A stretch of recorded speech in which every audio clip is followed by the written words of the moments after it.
एमपीएससीच्या औषध निरीक्षक पेपर फुटीमध्ये पुणे महापौर कार्यालयाचं कनेक्शन काय? युवक काँग्रेसचे प्रदेशाध्यक्ष शिवराज मोरेंचा सवाल आहे।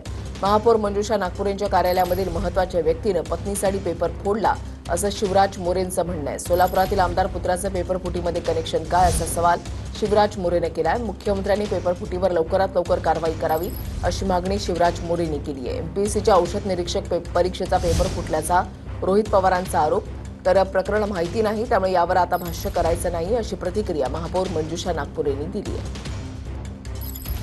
निरीक्षक भरतीचा देखील पेपर फुटला, त्याचे पुरावे आपल्या समोर येत आहेत आणि या सगळ्याची लिंक भाजपच्या निगडीत नेत्यांशी किंवा त्यांच्या संबंधित कार्यकर्त्यांची किंवा त्यांच्या कार्यालयापर्यंत जातात।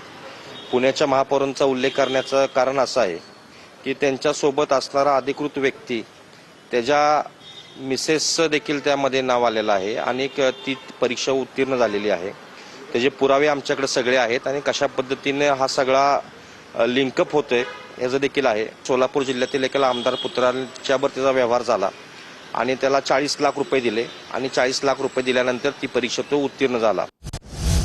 अन्न आणि औषध निरीक्षक भरती परीक्षेच्या पेपर फुटीच्या प्रकरणासंदर्भातली बातमी। मुंबई क्राईम ब्रांचकडून तक्रारदार ऋषिकेश गांगुर्डेची 6 तास चौकशी झाली आहे। पेपर फुटीमध्ये 5 लाख ते 50 लाखांपर्यंत व्यवहार झाल्याचा आरोप आहे। दोषींवर कठोर कारवाई करण्याची ऋषिकेश गांगुर्डेंची मागणी आहे।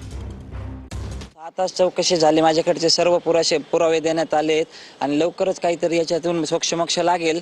माझ्याकडची माहिती ते आपण तर जमा केलेली आहे। आता त्याची ऑथेंटिसिटी आपण तर अगोदरच मागणी केली होती। संबंधित जे सस्पेक्टेड क्लास चालक, त्यांची साखळी, त्यांना कोणाकडून आले, कोणाला दिले, पैशांचा व्यवहाराचा त्यात उल्लेख होता, किती झाला, ती सगळी चौकशी करण्यात यावी आणि त्यांच्या मोबाईलची फॉरेन्सिक तपासणी करण्यात यावी। तुमची आता काय मागणी आहे?